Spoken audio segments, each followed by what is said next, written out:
স্বাগতম স্টুডিওত মই পাপৰি আৰু প্ৰথমটো খবৰ মুখ্যমন্ত্ৰী ডক্টৰ হিমন্ত বিশ্ব শৰ্মাৰ হস্তক্ষেপত নিৰাপত্তাৰ ব্যৱস্থা লাহৰীঘাটত নিৰাপত্তাহীনতাত ভুগা হিন্দু পৰিয়ালটোৰ কাষত উপস্থিত হৈছে আৰক্ষী প্ৰশাসনৰ লোক প্ৰশাসনে ৰাজু ৰবি দাসৰ পৰিয়ালটোৰ মাটি জুখি সীমা সমঝাই দিছে উল্লেখযোগ্য যে লাহৰীঘাট আৰক্ষী থানাৰ অন্তৰ্গত ঢিঙৰাটি গাঁৱত মিয়া অধ্যুষিত অঞ্চলৰ মাজত বাস কৰা এটা একমাত্ৰ হিন্দু পৰিয়ালে নিৰাপত্তাহীনতাত ভুগিছে বুলি সংবাদ মাধ্যমত বাতৰি সম্প্ৰচাৰ হৈছিল সুবুৰিটোৰ একাংশ মিয়াই ৰাজু ৰবি দাসৰ পৰিয়ালটোৰ মাটি বেদখল কৰাৰ অভিযোগ উত্থাপিত কৰিছিল হিন্দু পৰিয়ালটোৱে বাতৰি সম্প্ৰচাৰৰ পিছতে হিন্দু পৰিয়ালটোক উপযুক্ত সুৰক্ষা দিবলৈ এছডিজিপিক নিৰ্দেশ দিয়াৰ মৰিগাঁৱৰ আৰক্ষী অধীক্ষকক সমগ্ৰ ঘটনাৰ তদন্ত কৰাৰ লগতে পৰিয়ালটোৰ নিৰাপত্তাৰ ব্যৱস্থাৰো নিৰ্দেশ দিয়ে উল্লেখযোগ্য যে আজু ককাকৰ দিনৰে পৰা মিয়াদী পট্টা মাটিত সুবুৰিটোৰ চৌদিশে মিয়া সম্প্ৰদায়ৰ লোকৰ মাজত বসবাস কৰি অহা এই পৰিয়ালটোৱে ভয় শংকাৰ মাজেৰে দিন অতিবাহিত কৰিবলগীয়া হৈছিল বুলি প্ৰকাশ পাইছিল ভুক্তভোগী পৰিয়ালটোৱে কিবা কলে মাৰপিট কৰিবলৈ খেদি অহাৰো অভিযোগ উত্থাপিত হৈছে তেওঁলোক এটা শংকাৰ মাজত জীয়াই থাকিবলগীয়া হৈছিল ৰাজু ৰবি দাসৰ পৰিয়ালক মাৰি পেলোৱাৰ ভাবুকি দি অহাৰ অভিযোগো উত্থাপন কৰিছে ভুক্তভোগী পৰিয়ালটোৱে থানাত এজাহাৰ দিছিল কিন্তু কোনো ধৰণৰ ন্যায় নেপালে অৱশেষত সংবাদ মাধ্যমৰ আশ্ৰয় ললে সংবাদ মাধ্যমত এই বাতৰি সম্প্ৰচাৰৰ পিছতে মুখ্যমন্ত্ৰীগৰাকীৰ দৃষ্টিগোচৰ হ'ল মুখ্যমন্ত্ৰীগৰাকীৰ দৃষ্টিগোচৰ হোৱাৰ পিছতে মুখ্যমন্ত্ৰীগৰাকীয়ে হস্তক্ষেপ কৰাৰ পিছত এতিয়া তাত আৰক্ষী অধীক্ষক উপস্থিত হৈছেগৈ আৰু ইতিমধ্যে সীমা জুখি দিয়া হৈছে তেওঁলোকক আৰু তেওঁলোকক এটা নিৰাপত্তা দিয়াৰ প্ৰতিশ্ৰুতি দিয়া হৈছে আৰু তৎপৰ হৈ পৰিছে মুখ্যমন্ত্ৰীগৰাকী আৰু পুনৰ কৈছো যে ৰাজ্যত এতিয়া যিটো সমস্যাই হয় সেই সমস্যাটোত মুখ্যমন্ত্ৰীগৰাকী তৎপৰ হোৱাৰ পিছতে বা মুখ্যমন্ত্ৰীগৰাকীৰ হস্তক্ষেপৰ পিছতহে সিদ্ধান্ত গ্ৰহণ কৰা বা হয় বা পদক্ষেপ গ্ৰহণ কৰা হয় সেয়া দেখিবলৈ পোৱা গৈছে আৰু এটা উদাহৰণ সংযোগ হ'ল পুনৰ কৈছো এটা পৰিয়াল যি নিৰাপত্তাহীনতাত ভুগিছিল সেই অঞ্চলৰ একমাত্ৰ হিন্দু পৰিয়াল এইটো আৰু এই আজু ককাকৰ দিনৰে পৰা যিহেতু পৰিয়ালটো ইয়াতে আছে গতিকে তেওঁলোকে এক নিৰাপত্তাহীনতাত এইবাবে ভুগিছিল চাৰিওফালে মিয়া সম্প্ৰদায়ৰ লোক আছিল তেওঁলোকে ভয় ভাবুকি দিছিল মাৰিবলৈ খেদি আহে এনেধৰণৰ বহু অভিযোগ আছে গতিকে আৰক্ষীকে এজাহাৰ দিয়াৰ পিছতো কোনো ধৰণৰ ব্যৱস্থা গ্ৰহণ নকৰিলে অৱশেষত এই বাতৰি সংবাদ মাধ্যমত সম্প্ৰচাৰ হ'ল মুখ্যমন্ত্ৰীগৰাকীৰ দৃষ্টিগোচৰ হ'ল আৰু এতিয়া মুখ্যমন্ত্ৰীগৰাকীৰ নিৰ্দেশত ইতিমধ্যে উচিত তদন্তৰ দাবী দিছে মুখ্যমন্ত্ৰীগৰাকীয়ে দাবী কৰিছে আৰু আজিৰ দিনটোত এই পৰিয়ালটোক সীমা নিৰ্ধাৰণ কৰি দিয়া হৈছে সীমা জুখি দিয়া হৈছে এছপি উচিত তদন্ত আৰু নিৰ্দেশ দিয়াৰ পিছতে এছপি গৈ উপস্থিত হৈছে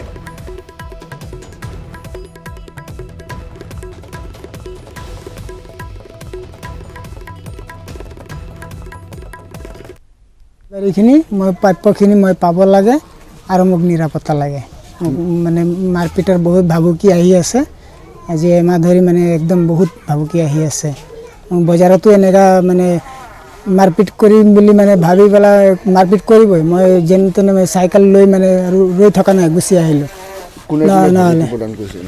ভাবি সিহঁতৰ বহুত মানুহ আছে মাটি মই কেছ কৰিছোঁ মাটি ফিচাৰী খান্দি আছিলে JCB আনি মই কেছ কৰিছোঁ কেছ কৰি বন্ধ কৰাইছোঁ এইটো কাৰণে সেইটো কথা কেছটো মানে মই উঠাই ল'ব লাগে সেইটো পুলিচে তদন্ত কৰি আছে SP ছাৰ ইতিমধ্যে আহি ইয়াত ফিল্ড ভেৰিফিকেশ্যন কৰি গৈছে তেখেতে নিশ্চয় ইয়াৰ ভাল তদন্ত কৰিব DSP বাইদেউ আহিছে তেওঁ কেছটো চাইছে অত্যাচাৰটো মাৰপিট কৰিব আহে মোক জানে মাৰিবলৈ ভাবুকি দিয়ে বজাৰত যদি দেখা পায় তাতো আমাক আগচি ধৰি মাৰিব যায় কেছ কৰিছিলোঁ আজি এমাহ আগতে সিহঁতে JCB আনি মাটি খন্দাই আছিলে কেছ কৰি দিছিলোঁ সেইটো কেছৰ কাৰণে মাটি খন্দা বন্ধ হ'ল বন্ধ হোৱাৰ কাৰণে তেওঁলোকে মানে তেতিয়াৰ পৰা এই মানে ষ্টাৰ্ট হৈ গ'ল আৰু মোক মাৰপিট কৰিব ভাবুকি দি আছে বজাৰত আগচি ধৰি আছে এই ঘৰতো আহি যায় চোতালতো আহি যায় ৰাস্তাৰ পৰাও মাতে আৰু আগততো হৈছে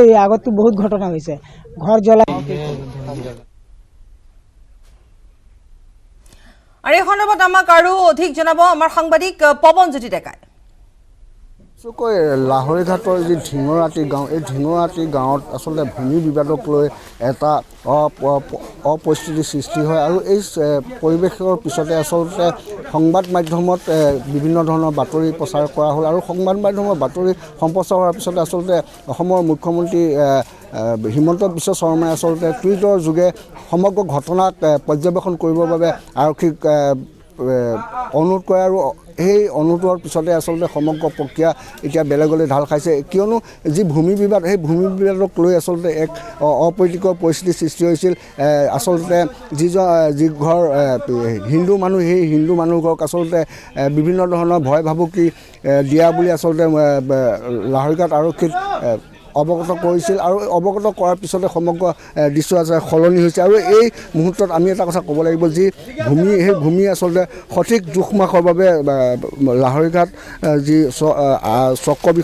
বিষয়া আচলতে ইয়াত উপস্থিত হৈছেহি আৰু পুনৰ তেখেতৰ ওচৰলৈ যাবলৈ চেষ্টা কৰিম ছাৰ জোখমাখটো চলি আছে এতিয়া হয় চলি আছে এতিয়া নাই অসুবিধা নাই এতিয়া এইডোখৰ আমি গোটেইখিনি মাৰ্কিং কৰা হৈ গৈছে এতিয়া আমাৰ ইয়াতে পোষ্ট ইয়াতো এটা টেম্পৰেৰী পোষ্ট হ'ব সেইফালেদি গৈ তেওঁলোকৰ সীমাটো নিৰ্ধাৰণ হ'ব কোনফালে কি আছে সেইমতে সমগ্ৰ ঘটনাটো আচলতে ভূমি বিবাদক লৈ পেলাই সৃষ্টি হৈছিল হয় তেওঁলোকে কৈছেহে বুলি কিন্তু এতিয়া আমি ৰেকৰ্ড তদন্ত কৰাৰ পিছতহে গম পাম একচুৱেল বিবাদটো আছে নে নাই নে বেলেগ ধৰণৰ কি প্ৰব্লেম আছে ধৰি লওক বজাৰলৈ গ'লে গালি পাই কম দিয়ে বা বিভিন্ন ধৰণৰ অভিযোগ সেই বুলি কৈছে অভিযোগ কৰিছে সেই বিষয়ে তদন্তটো চলি আছে পুলিচ বিভাগৰ তৰফৰ পৰা খুব ক্ষিপ্ৰতাৰে খুব সুন্দৰকৈ চলি আছে আমি যোৱাকালিও আহিছিলোঁ SP ছাৰ নিজে আহিছিলে SP ছাৰ গোটেই বিষয়টো খুব সূক্ষ্মভাৱে তদন্ত কৰিছে ফিল্ডত আহি চাইছে গোটেইখিনি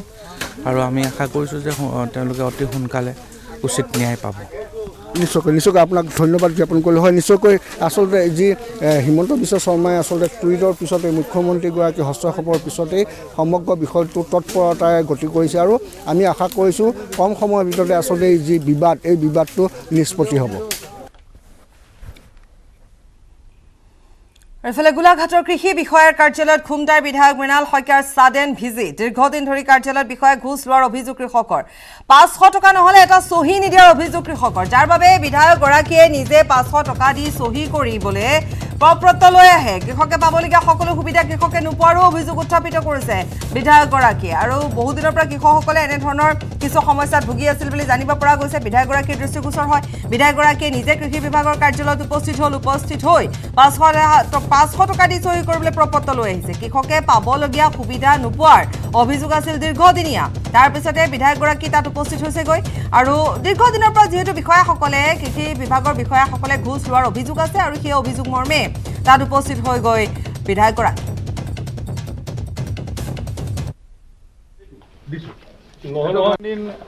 বিধায়ক হৈ থাকি এইটো এটা ধাৰণা হৈছেগে যে এই কৃষি বিভাগটো নাথাকিলেও যে আমাৰ কৃষি একেমতে চলি থাকিব আৰু আমি আচলতে চাব লাগে যে 2 বছৰলৈ আমি কৃষি বিভাগটো বন্ধ কৰি দিব লাগে চেলাই তেলাই চব বন্ধ চেলাই দি থাকিব লাগে কিন্তু কৃষি বিভাগৰ কাম কাজখিনি বন্ধ কৰি দিব লাগে বন্ধ কৰি আমি চাব লাগে 2 বছৰত আমাৰ কৃষিজাত সামগ্ৰী বৃদ্ধি হৈছে নাই উন্নয়ন হৈছে নাই কাৰণ এই কৃষি বিভাগটো চলাই থাকিবলৈ চৰকাৰ কিমান কোটি কোটি টকা হৈছে কিমানক চেলাই দিব লাগে আমি সদায় অভাৱ অভিযোগ পাই থাকোঁ যে গাঁৱে VLE বিলাকে পথাৰ নেদেখেগৈ তেওঁলোকৰ ওচৰত কৃষকবিলাক লাইন কৰি থাকিব লাগে আজি PM কিষাণৰ যিটো PM কিষাণে পইচা পাব লাগে সেইটো টাৰ্গেটটো পূৰা হোৱা নাই আমাৰ অথচ আমি বঢ়াব পৰা নাই কেলে তাত এটা বোলে গ্ৰাম সেৱকৰ চহী লাগে চহী নিদিয়ে কোনোবা গাঁওবুঢ়াৰ লগত খেলি মেলি এই ভালকৈ চলাব পৰা নাই এওঁলোকে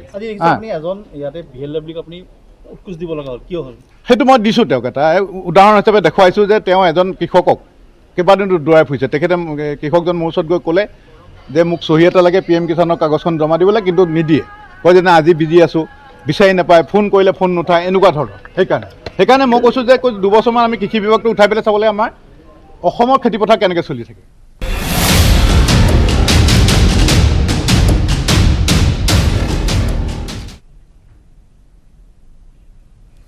ভাৰত চীন সীমান্ত অৰুণাচলৰ টাৱাঙৰ সংঘৰ্ষক লৈ আজি সংসদত এক উত্তাল পৰিস্থিতিৰ সৃষ্টি হয় প্ৰতিৰক্ষা মন্ত্ৰী ৰাজনাথ সিঙে বিবৃতি দিয়ে ৰাজ্যসভা আৰু লোকসভা উভয় সদনতে বিবৃতি দিলে ৰাজনাথ সিঙে প্ৰতিৰক্ষা মন্ত্ৰীৰ বিবৃতিৰ সময়তে বিৰোধীয়ে হুলস্থুলীয়া পৰিৱেশৰ সৃষ্টি কৰে চীনে ভূমি বেদখল কৰি সকলো সলনি কৰিব বিচাৰিছে বুলি বিবৃতি দি চীনা সৈন্যক উভতি যাবলৈ ভাৰতীয় সেনাই বাধ্য কৰিলে বুলি মন্তব্য কৰে ৰাজনাথ সিঙক উল্লেখযোগ্য যে ভাৰতীয় সেনাৰ টহলৰ সময়ত LACৰ বিবাদিত অঞ্চলত উপস্থিত থকা চীনা সৈন্যই টহলক লৈ আপত্তি দৰ্শাইছিল ভাৰতীয় সেনাৰ দলটোৱে চীনৰ অভিযোগ নচ্ছাত কৰি ভাৰতৰ ভূমিত সেনাই টহল দিবই বুলি উভতি ধৰিছিল।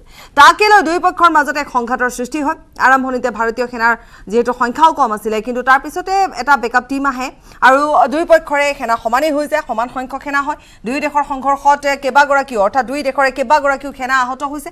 সংঘৰ্ষত অধিক সংখ্যক চীনা সৈন্য আহত হোৱাৰ তথ্য আছে। ভাৰতীয় সেনাৰ দলটোত আছিল শিখ আৰু জাট ৰেজিমেণ্ট। আহত 10 গৰাকী ভাৰতীয় সেনাক বশিষ্ঠৰ বেছ হাস্পতালত ভৰ্তি কৰোৱা হৈছে আৰু এই ঘটনা হৈছে 9 ডিচেম্বৰৰ ঘটনা। 500 সেনা বাহিনী লৈ চীনে চলাইছিল আক্ৰমণ। চীনৰ আক্ৰমণৰ পিছতে ভাৰতে সমুচিত প্ৰত্যুত্তৰ দিয়ে, যাক কল্পনাও কৰিব পৰা নাছিল চীনা সেনা বাহিনীয়ে। পিটিআইৰ সূত্ৰত প্ৰকাশ পাইছে এনে বহু নতুন তথ্য। ইপিনে দুই দেশৰ সেনা সংঘৰ্ষৰ পিছতে উভয় দেশৰ কামাণ্ডাৰৰ ফ্লেগ মিটিং অনুষ্ঠিত হয় আৰু শান্তি বৰ্তাই ৰখাৰো সিদ্ধান্ত দুই ৰাষ্ট্ৰই গ্ৰহণ কৰে।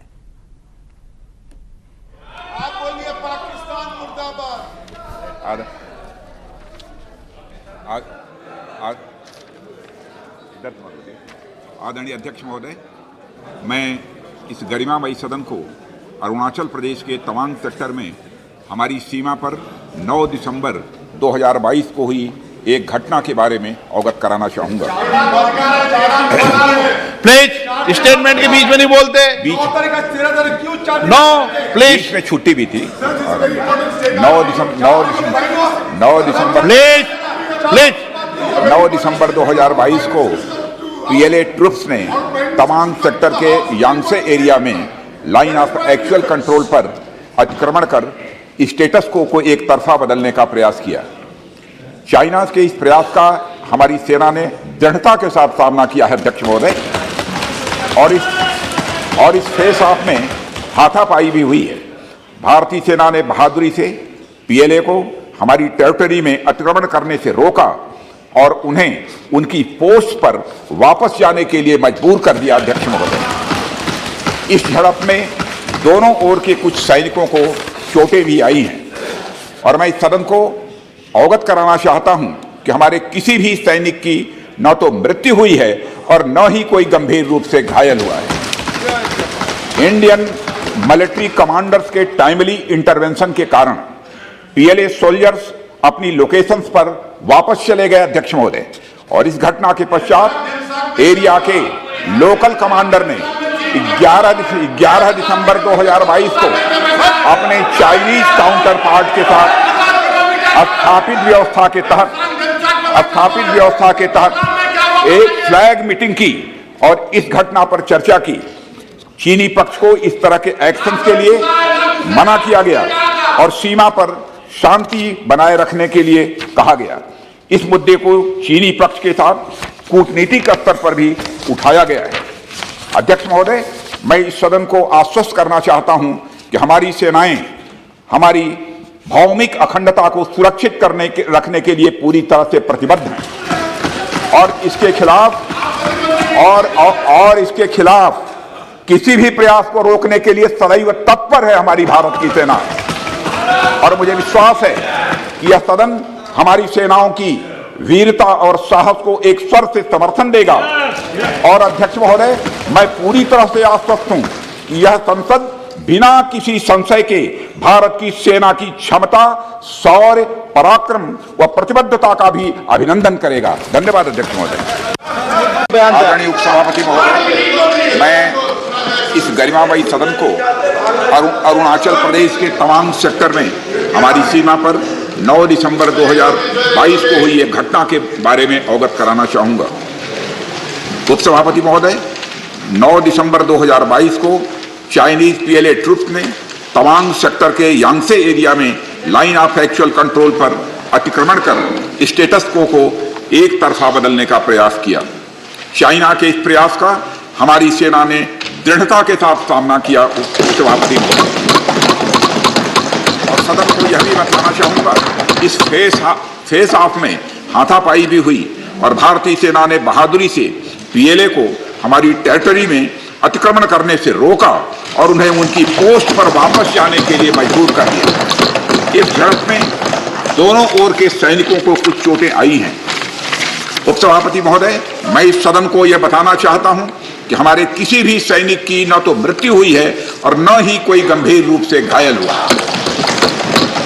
इंडियन मिलिट्री कमांडर्स के टाइमली इंटरवेंशन के कारण पीएलए सोल्जर्स अपनी लोकेशंस पर वापस चले गए और इस घटना के पश्चात एरिया के लोकल कमांडर ने 11 दिसंबर 2022 को अपने चाइनीज काउंटर पार्ट के साथ स्थापित व्यवस्था के तहत एक फ्लैग मीटिंग भी की और इस घटना पर चर्चा की। चीनी पक्ष को इस तरह के एक्शंस के लिए मना किया गया और सीमा पर शांति बनाए रखने के लिए उन्हें कहा गया। इस मुद्दे को चीनी पक्ष के साथ कूटनीतिक स्तर पर भी उठाया गया है। उपसभापति महोदय, मैं इस सदन को आश्वस्त करना चाहता हूं कि हमारी सेनाएं हमारी भौमिक अखंडता को सुरक्षित रखने के लिए पूरी तरह से प्रतिबद्ध हैं और इसके खिलाफ किसी भी प्रयास को रोकने के लिए सदैव तत्पर है। मुझे विश्वास है कि यह सदन हमारी सेनाओं की वीरता और साहस को एक स्वर से समर्थन देगा और अध्यक्ष महोदय, मैं आश्वस्त हूं कि यह संसद बिना किसी संशय के भारत की सेना की क्षमता, शौर्य, पराक्रम और प्रतिबद्धता का भी अभिनंदन करेगी। धन्यवाद। আৰু অন্য বাতৰ মাজলৈ আহিছো। কেচি প্ৰধান গকুল বৰ্মনক সকিয়নি কেলৰ 24 ঘণ্টাৰ ভিতৰত নেতাজনক ক্ষমা খোজাৰ দাবী। ক্ষমা নুখুজিলে কমতাপুৰৰ পৰা খেদি পঠিওৱাৰ হুংকাৰ। কোচ ৰাজবংশীসকল অসমীয়াৰ অংগ বুলি কৰিছিল মন্তব্য। কেলৰ বৈদেশিক সচিব পাভেল কোচে ভিডিঅ' বাৰ্তাত জনালে এই কথা। আৰু এই মন্তব্যৰ পিছতে যিহেতু কেচি প্ৰধান গকুল বৰ্মনক সকিয়নি প্ৰদান কৰে কেলৈ 24 ঘণ্টাৰ ভিতৰত নেতাজনক ক্ষমা খোজাৰো দাবী জনাইছে। যদি ক্ষমা নুখুজে তেতিয়াহ'লে কমতাপুৰৰ পৰা খেদি পঠিওৱাৰো হুংকাৰ দিছে।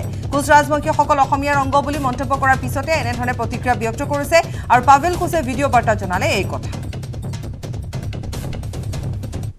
কেএসির চিফ গকুল বর্মন কিছুদিন আগতে নাথযোগী ছাত্র সন্থার একটা উদ্যোগত একটা অনুষ্ঠানত যি মন্তব্য দিছিল ওইটা কমতাপুর লিবারেশন অর্গানাইজেশন কেএলর দৃষ্টিগোচর হয়েছে।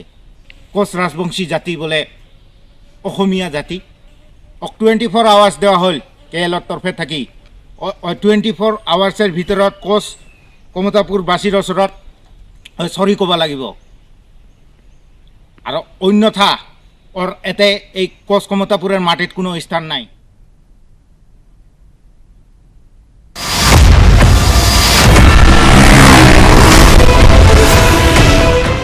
हमारा तो ये भाई है आज एक्सीडेंट करके एक लोग को मार दिया।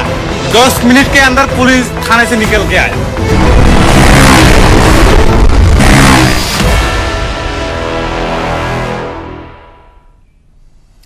আৰু এতিয়াও পলাতক হৈ আছে বিলাসীপাৰাৰ গেং অফ ডেভিল। সংবাদ মাধ্যমৰ বাতৰি পৰিৱেশনৰ পিছতে আত্মগোপন কৰি আছে তেতিয়াৰ পৰা গেং অফ ডেভিলে, কিন্তু আৰক্ষীয়ে এতিয়ালৈকে উলিয়াবলৈ সক্ষম হোৱা নাই।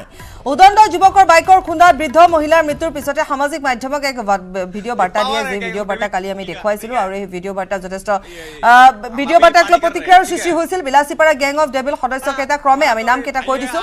নয়াহাটৰ মিনহাজুল হক, ৰহান হুছেইন, বান্ধৱপাৰাৰ আখিৰ খান। মিনহাজুল হকে বাইকেৰে খুন্দিয়া হত্যা কৰিছিল মহিলাগৰাকীক। তাৰ পিছতে আখিৰ খান নামৰ উদণ্ড যুৱকে এনেধৰণে ভিডিঅ' বনাই সামাজিক মাধ্যমত প্ৰচাৰ কৰে। ঘটনাৰ পিছতে মিনহাজুল হকৰ মাতৃ পিতৃ আৰু ভনীয়েকক সোধা পোছাৰ বাবে থানালৈ লৈ অনা হৈছে। ঘটনা সন্দৰ্ভত 11 জনক আটক কৰিছে। বিলাসীপাৰাৰ পৰা জব্দ কৰিছে ষ্টান কৰা 3খনকৈ বাইকেৰে এজনক খুন্দিয়াই মাৰি 10 মিনিটত থানাৰ পৰা ওলাই অহা বুলি ফিতাহি মাৰিছিল এই দলটোৱে। আৰু তাৰ পিছতে চিগাৰেট খাই তেওঁলোকে হাতত চিগাৰেট লৈ পাৰ্টি কৰি থকা বুলিও ভিডিঅ'ত প্ৰকাশ কৰিছিল।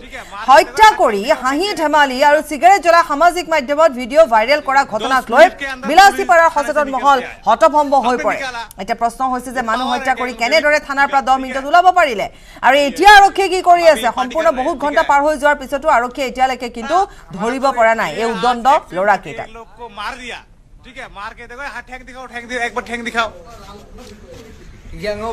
10 मिनट के अंदर पुलिस थाने से निकल के आया। हमने निकाला। ये पावर है गैंग ऑफ डेविल का, ठीक है। जो ये so called gang of devils या जो भी है, इन गैंग का जो मेंबर्स है उनको हम ढूंढ रहे हैं और इसके रिलेशन में इनसे पूछताछ करने के लिए उनका कुछ परिचय में जो लोग हैं उनका पूछताछ के लिए अभी उठाया गया है। कार्यवाही है वो हमें करने दीजिए। लेट अस नॉट डू मतलब जो हुआ जो नहीं हुआ उसके बारे में बात नहीं करते। बहुत जल्दी जो कार्यवाही है किया जाएगा। আসুৰৰ সদ্য বিদায়ী সভাপতি দীপাংকৰ নাথক অসম জাতীয় পৰিষদৰ দায়িত্ব গ্ৰহণ কৰিবলৈ আহ্বান জনালে লুৰিণজ্যোতি গগৈ। অসম জাতীয় পৰিষদৰ জন্মৰ পৰিকল্পনা আছিল আসুৰ সদ্য বিদায়ী সভাপতি দীপাংকৰ নাথৰে। ৰহাৰ সান্দহ খোৱাত এই মন্তব্য কৰে অজাপৰ ৰাজ্যিক সভাপতি লুৰিণজ্যোতি গগৈ। লগতে অত্যাৱশ্যকীয় সামগ্ৰীৰ মূল্যবৃদ্ধি, সীমা সমস্যা, বিদেশী সমস্যা, বানপানী গৰাখহনীয়া সমস্যাকে ধৰি অসমৰ মূল সমস্যাসমূহ ৰোধ কৰাৰ ক্ষেত্ৰত চৰকাৰ ব্যৰ্থ হোৱা বুলি উল্লেখ কৰে অজাপৰ সভাপতিগৰাকীয়ে। সদৌ অসম ছাত্ৰ সন্থাৰ সদ্য বিদায়ী সভাপতি দীপাংকৰ নাথক অসম জাতীয় পৰিষদৰ দায়িত্ব গ্ৰহণ কৰিবলৈ আহ্বান জনালে লুৰিণজ্যোতি গগৈ। অসম জাতীয় পৰিষদ জন্মৰ লগত সদৌ অসম ছাত্ৰ সন্থা আৰু অসম জাতীয়তাবাদী যুৱ ছাত্ৰ পৰিষদ তেওঁলোকে মূল দায়িত্ব লৈছিল, তেওঁলোকে উদ্যোগ লৈছিল আৰু আসুৰ সদ্য বিদায়ী সভাপতি, সেই সময়ৰ আসুৰ সভাপতি দীপাংকৰ কুমাৰ নাথ ডাঙৰীয়া অসম জাতীয় পৰিষদ জন্মৰ মূল গুৰি ধৰোঁতা, মূল ভূমিকা তেওঁ পালন কৰিছিল আৰু তেওঁৰ পৰিকল্পনা চিন্তাৰে অসম জাতীয় পৰিষদৰ অংকুৰণ হৈছিল মানস মূত্ৰ আচলতে।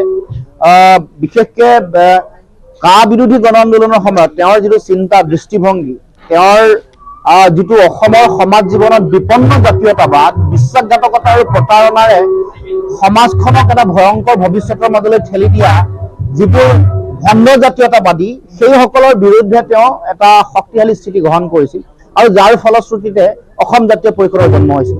গতিকে এইটো এটা তেওঁৰ নৈতিক দায়িত্ব। তেওঁ এতিয়া আগন্তুক দিনসমূহত তেওঁ নিজে আমাৰ দললৈ আহি দলৰ নেতৃত্ব ল'ব লাগে, দায়িত্ব ল'ব লাগে। আমি আহ্বান জনাইছোঁ। গহপুৰ দেওনাবাৰী কান্দোনত ভাঙি পৰিছে এতিয়া। গহপুৰ দেওনাবাৰী এগৰাকী মহিলা কান্দি পৰিছে। মাটিমাহৰ খেতিত হিয়া উজাৰি কান্দিছে মহিলাগৰাকীয়ে। দেওনাবাৰী এইসকল কৃষকে নিজৰ শৰীৰৰ ঘাম মাটিত পেলাই চৰকাৰী মাটিমাহৰ বীজেৰে খেতি কৰিছিল, কিন্তু সময়ত গা গছ বাঢ়িল, ফল নধৰিল। গহপুৰৰ লক্ষী চাপৰিতো একে অৱস্থা দেখিবলৈ পোৱা গৈছে। বিঘাই বিঘাই কৰা মাটিমাহৰ খেতিত কেৱল মাটিমাহৰ গছহে হ'ল, কিন্তু ফল নধৰিল, যাক লৈ এতিয়া ভীষণ সমস্যাত পৰিছে কৃষকসকল। আগবঢ়াম পলাশ ফুকনৰ প্ৰতিবেদন। গহপুৰৰ লক্ষী চাপৰিত এতিয়া কৃষকৰ পানীত হাঁহ নচৰা অৱস্থা। বিঘাই বিঘাই মাটিমাহৰ খেতি কৰিছিল, ঋণ লৈ সেই টকাৰে মাটিমাহৰ খেতি কৰিছিল। তাৰ পাছত এতিয়া মাটিমাহত ফল নধৰিল, কেৱল মাটিমাহৰ গছহে দেখা পাব, সতীৰ্থই দেখাব এই মুহূৰ্তত এয়া দৃশ্য। আৰু যথেষ্ট টকা খৰচ কৰি আচলতে তেওঁলোকে কৰিছিল, অতি দৰিদ্ৰ কৃষক ৰাইজ। তেওঁলোকে মাটিমাহৰ খেতিৰ ওপৰতে আশা কৰিছিল আৰু বিঘাই বিঘাই কৰিছিল। অঞ্চলটোৰ প্ৰায় শতাধিক কৃষক ৰাইজে মাটিমাহৰ খেতিৰ লগত জড়িত হৈ পৰিছিল, কিন্তু এতিয়া দুৰৱস্থা। কি ক'ব, কেনেকুৱা অৱস্থা হৈছে আপোনালোকৰ? আমাৰতো অৱস্থা এতিয়া ক'বলৈ গ'লে খুবেই বেয়া। আমি ধান ঋণ লৈ পেলাই আমি খেতি কৰিছিলোঁ, এতিয়া খেতিটো চাবলৈ যাওঁতে একদম গুটি নাই। কি কৰিলে কি কৰিম, কি নকৰিলে কি নকৰোঁ। আমি দাৰটো কেনেকৈ ঋণকেইটা কেনেকৈ আমি উদ্ধাৰ কৰিম, মাজনক কেনেকৈ দাৰটো ঘূৰাম। আমাৰ চাকৰি বাকৰি নাইকিয়া মানুহ, আজিৰা কৰি খোৱা মানুহ। কিন্তু আমি ভাবিছোঁ কি চৰকাৰৰ পৰা কিবা এটা দিলে আমি ভাল লাগিব। সকলো কৃষকৰ একে অৱস্থা হৈছে, একে একদম পৃথিৱীখন ঘূৰি চালে গম পাব, ক'বলৈ বাকী নাই আৰু। বহু টকা এতিয়া অভাৱত এতিয়া চাউল কিনি খোৱা মানুহ, আমি কি কৰিম। নিশ্চয় এয়া কৃষকৰ প্ৰতিক্ৰিয়া। আচলতে কি কৰিব তেওঁলোক, অতি দৰিদ্ৰ সীমাৰেখাৰ তলত বসবাস কৰা লোক, দুই পইচা গোটাই ধাৰে লৈ তেওঁলোকে খেতি বাতি কৰে। দাদা, মাটিমাহৰ এনেকুৱা অৱস্থা হৈছে, এতিয়া কি কৰিব, কি ক'ব? ক'বলগীয়া এতিয়া ইয়াৰ মাটিমাহ দেখিছেই, গছত গুটি নাই। এতিয়া ক'বলগীয়াতো আমাৰ একোৱেই নাই। আৰু এই অঞ্চলৰ কিমান মানুহ মাটিমাহৰ খেতিৰ লগত জড়িত? ইয়াত প্ৰায় 200 ঘৰ মানে ইয়াত খেতিৰ জড়িত আছে। খবৰ অব্যাহত ৰাখিম, সময়তে বিৰতি।